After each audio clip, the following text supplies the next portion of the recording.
José Luis Alonso de Santos, que todos los que son amantes del teatro no necesitan presentación, yo creo.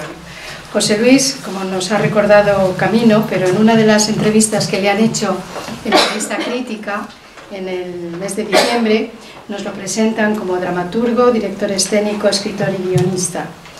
Alonso de Santos es vallisoletano, pero vive en Madrid desde 1959. Se licenció en Ciencias de la Información, Imagen, Filosofía y Letras, y cursó los estudios teatrales en el Teatro Estudio de Madrid. Inició su carrera teatral en 1964 con grupos de teatro independiente, y allí trabajó como actor, director, dramaturgo. Ha sido director de la Real Escuela Superior de Arte Dramático de Madrid y director de la Compañía Nacional de Teatro Clásico. Es autor de más de 30 obras, que algunas han sido llevadas al cine, y ha realizado versiones de medio centenar de otros autores, pues como Plauto, Aristófanes, Molière, Shakespeare, muchos. Ha escrito libros sobre la teoría teatral, entre ellos La escritura dramática, Manual de teoría y práctica teatral, y su obra teatral en 2 tomos de 2008. Sí. Ha sido galardonado en muchas ocasiones y nosotros hoy nos sentimos pues muy alabados de tenerle entre nosotros y darle la posibilidad de que nos regale su pensamiento sobre el arte y en particular sobre el teatro. Y esto nos pone sobre una de las preguntas también que estaban en la convocatoria, que sería: José Luis, en su pasión por el arte y por el teatro, ¿ha experimentado que el arte es, o puede ser, un lugar de mediación entre la violencia y la religión? Bueno, buenas tardes a todos. Es un placer estar aquí, porque esto es como un comedor. Y la sensación de hablar en los salones de actos y en las clases y eso es un poco desoladora. Y aquí estamos pues como en casa, ¿no? No es que estemos como en casa, es que estamos en casa. Da la sensación de que estamos charlando, de esas tertulias que salen de vez en cuando, agradables entre amigos o entre vecinos, menos entre familia, pero a veces también, ¿no? Y que se habla de cosas. Al hablar de cosas, recuerdo que me da no sé qué empezar yo y cortar estas 2 intervenciones, porque la verdad es que yo voy a tener que hablar de teatro y literatura, pero a mí lo que me gusta es la filosofía y la psicología, porque soy psicólogo también, aunque no ejerzo. Y cuando han hablado, se han metido un poco oído a hablar de Hegel, de Cioran y tal, ya rápidamente me estaba encantando la cosa. Y cuando estaba hablando de la conducta humana, de la violencia, del comportamiento, de cómo somos y de dónde venimos y a dónde vamos, pues también. Evidentemente voy a tratar de ajustarme un poco a mi territorio en la primera parte, y luego ya cuando podamos hablar más libremente hablaremos de filosofía y de psicología y de conducta humana y de qué somos.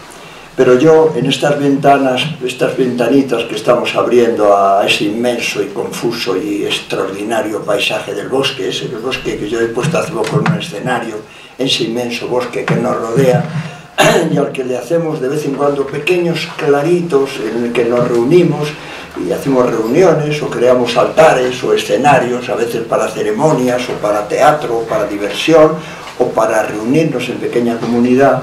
Pero de vez en cuando en esos pequeños claros miramos el inmenso bosque y palidecemos, ¿no? Porque el inmenso bosque es oscuro, complejo, tenebroso y muy enrevesado. Pero bueno, esas ventanitas que estamos abriendo a ese bosque, o estas pequeñas estas miradas, así no son 2, sino son 3, y desde 3 enfoques diferentes. Y a mí me toca hacer el enfoque desde el mundo que puede tener más interés lo que yo pueda decir, desde el mundo de la literatura, el arte y la escritura dramática, el teatro, como expresión precisamente del ser humano cuando se reúne en ese pequeño claro del bosque y hace ceremonias, y hace fiestas, y hace rituales para conectar con el misterio, conectar con los demás, conectar con el resto del bosque. Así entramos en esta pregunta, el arte como lugar de mediación entre la violencia y la religión. Desde este campo voy a tratar de centrarme en estos breves minutos, antes que me saquen la tarjeta, solo en 3 momentos, porque es imposible hablar de todo, pero hablemos de 3 momentos de la literatura, y ahora hablaré de la literatura porque es de lo que yo sé un poco.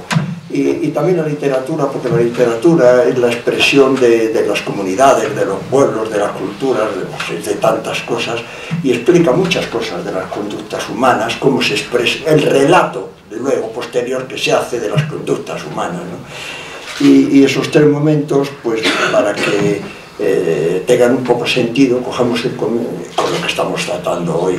Cojamos el principio, el primero de ellos, la tragedia griega, como primera relación entre la violencia y los dioses, y luego ya los otros dos momentos, dos que tienen mucho que ver con la actualidad. Estamos celebrando en este momento los 400 años de Shakespeare y de Cervantes, que son los dos autores que abren con su literatura el camino a la modernidad, al humanismo y a la construcción de Europa. Entonces, bueno, si estamos celebrando el año de Cervantes y de Shakespeare, hablemos de Cervantes y de Shakespeare como dos pilares para enfocar la violencia y las relaciones humanas. Todo desde el arranque de la tragedia griega. ¿Por qué desde la tragedia griega? La tragedia griega, si empezamos a hablar de la tragedia griega, no es para un cuarto de hora, es para un curso largo, ¿no?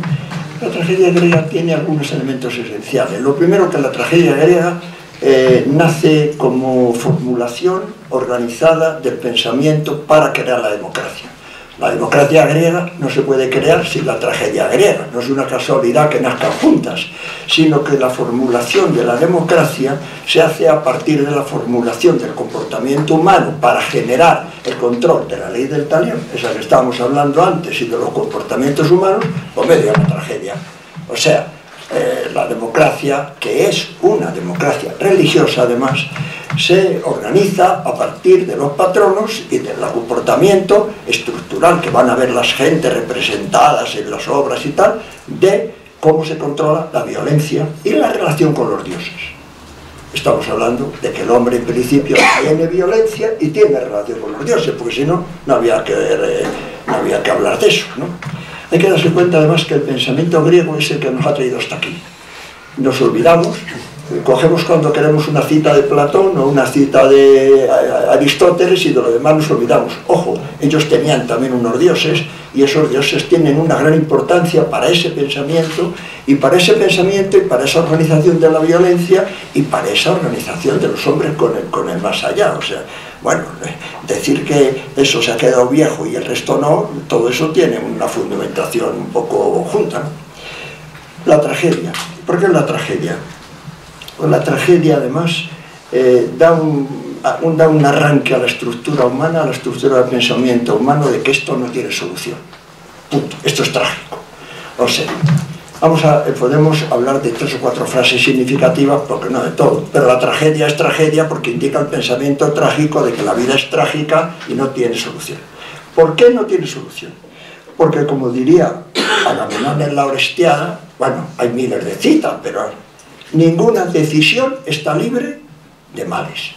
Ninguna. Todas las decisiones que tomemos llevan males. Todas, incluso la mejor intencionada. Luego, a ver, ¿qué solución tiene esto? O sea, si toda la decisión que tome el héroe para salvar el tirano, para tal, en la acción ya lleva un propio mal, porque la sofrosine, la falta de prudencia, o tiene acción o no tiene acción, pero si tiene acción, tiene falta de prudencia. Si no tiene acción, es castigado por los dioses. Y si tiene acción, al tener falta de sofrosine, también es castigado. Porque ninguna acción está libre de males. Ya entramos en un callejón sin salida. Cuando el gobernante se cree más eficaz que los dioses, ¿qué decirles? Tragedias y tragedias nos explican como, por ejemplo, Creonte, cuando tiene unas reglas y unas leyes buenas para mejorar la ciudad, inmediatamente los dioses le castigan. ¿Por qué? Por falta de prudencia, ¿no? Porque esas leyes están llenas de males, claro, como todo lo que produce el ser humano. Entonces, ¿qué hacer? Constantemente ellos defienden las sofrosines a la prudencia. La prudencia es la mejor de las posesiones, dicen siempre los magos de las tragedias. Cuando sale un Tiresias con el bastón, se viene y dice, la prudencia es lo único, sí, pero a continuación te piden acción, y la acción es la ruptura de la prudencia. Ya a continuación viene el otro gran consejo de la tragedia, que tenía que ver con lo que se ha hablado aquí también esta noche, el amor. El tema del amor. Antígona dice, no nací para compartir el odio, sino para compartir el amor. Pero también compartir el amor conlleva no respetar las reglas y las leyes de la ciudad, porque es poner la emoción, la emotividad y el amor por delante de las leyes, y eso obliga a actuar en contra de ellas. Menuda contradicción. Y luego está el respeto a los dioses, que son los únicos que saben lo que va a suceder y dónde está el destino, porque el hombre, como no puede saberlo, pues está perdido. Está perdido porque Esquilo nos repite una y mil veces, y es el primer gran trágico, que nadie puede conocer y dominar la fuerza del destino, menos los dioses. Entonces el hombre está abocado a que haga lo que haga, va a acabar sacándose los ojos como Edipo. O sea, es que la cosa es un callejón sin salida.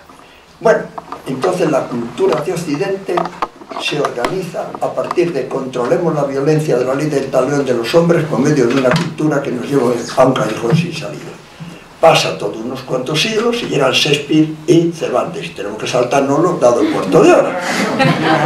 Y nos vamos a Shakespeare y Cervantes. ¿Qué tienen que hacer Shakespeare y Cervantes? Resolver esto. Todo escritor lo que tiene que hacer es resolver las contradicciones estilísticas, ideológicas y de contenido de los escritores anteriores, porque para eso es escritor. Como el científico trata de mejorar la medicina anterior, el escritor dice, ¿dónde llegamos aquí? Pues voy a ver si controlo esto. Shakespeare y Cervantes van a resolver este gran dilema de los trágicos griegos. Y cada uno lo resuelve de una manera y dan origen a dos culturas, la inglesa y la española, que son las que en ese momento dominan el mundo, como Grecia dominaba el mundo cuando los trágicos griegos imponían la suya. ¡Qué casualidad! Los pensamientos se expanden cuando las naciones dominan el mundo. Otra vez el tema del dominio. O sea, Shakespeare es con Inglaterra, Cervantes con España, porque son las dos grandes potencias que dominan el mundo. El que piense fuera de esas dos potencias no tiene interés. Tienen interés los que piensan en las potencias dominadoras, como el otro. ¿Qué dice? ¿Cómo resuelve Shakespeare ese gran callejón sin salida del pensamiento de la tragedia griega sobre la violencia, la relación con los dioses, etcétera, y cómo lo resuelve Cervantes? Pues muy rápidamente, lo tengo escrito para luego darlo si vale algo para la revista, todo escrito aquí. Yo mientras tanto me salto cosas y tal. Shakespeare nos dibuja en muchas de sus obras un panorama sombrío al que es necesario asomarse para no hacerse falsas ilusiones. Se pega a la tragedia, pero da una respuesta intelectual. El hombre tiene que ser consciente de todo esto y la respuesta a todo esto es un dramático no. Un asomarse al abismo y a la negatividad con valor, con energía, con coraje, con toda la individualidad del nuevo hombre, del nuevo humanismo, pero desde un pesimismo radical y de un nihilismo muy aterrador, ¿no? No hay salida. Es la incredulidad absoluta del escéptico y el dilema del ser o no ser. No hay justificaciones ni arreglo para ir tirando, aunque nos cueste la aniquilación. Seamos auténticos, no mintamos, no finjamos y vayamos hacia la muerte con los ojos abiertos. Dice Shakespeare unas cuantas frases muy definitivas y muy contundentes que cuando se vienen los escenarios bien interpretadas ponen los pelos de punta, ¿no? Que ustedes se saben porque se las saben todos. En Inglaterra los niños pequeños saben todas las frases de Shakespeare, en España unos pocos no sabemos unas pocas. Una de ellas que es muy bonita, que es de Hamlet, que cuando le dicen yo me merezco a Hamlet, como todos, que todo el mundo está todo el día quejándose de lo que se merece y no le dan, y dice Hamlet, si le dieran a cada uno lo que se merece, nadie se libraría de ser azotado. O sea, nos merecemos todos solo una panda de azotes. Nuestra naturaleza es bastante muy bien. Hamlet va viendo a lo largo de la obra, de su obra, que el hacer mejorar las cosas, en lograr la justicia o la acción personal, solo acarrea consecuencias funestas. Al final lo único que le queda es escucharse a sí mismo en largas y melancólicas quejas, ya que solo somos, lo queramos ver o no, como moscas en manos de los niños. Otra de las frases célebres de Shakespeare, que dice el Rey Lear. O la vida es un cuento narrado por un idiota lleno de furia y ruido que nada significa, como dice en Macbeth. Un cuento. La vida, esta vida de la que estamos sacando tantas conclusiones, para Shakespeare es solo un cuento narrado por un idiota lleno de ruido y furia que nada significa. Apaga y vámonos, ahí, o sea, en cambio del callejón es. ¿Cómo termina Hamlet? La obra más importante de teatro de todos los tiempos, que recoge el pensamiento de Occidente, de medio mundo. A partir de él va a ser uno de los elementos esenciales del pensamiento occidente. Cuando Hamlet ha matado a media compañía y a él mismo, están todos muertos por el escenario, y se da cuenta que su acción solo ha generado más desorden, más violencia y más caos, dice, y el resto solo es silencio. La última palabra de Hamlet es silencio, silencio en esta vida y silencio en la otra, nada. Vamos a ver Cervantes. Cervantes, lógicamente, no puede dar esta respuesta. Cervantes da otra respuesta muy diferente y por eso adoramos a Cervantes y adoramos al Quijote. El que adora a Shakespeare por delante de Cervantes, o ha leído mal a Shakespeare o no ha leído a Cervantes.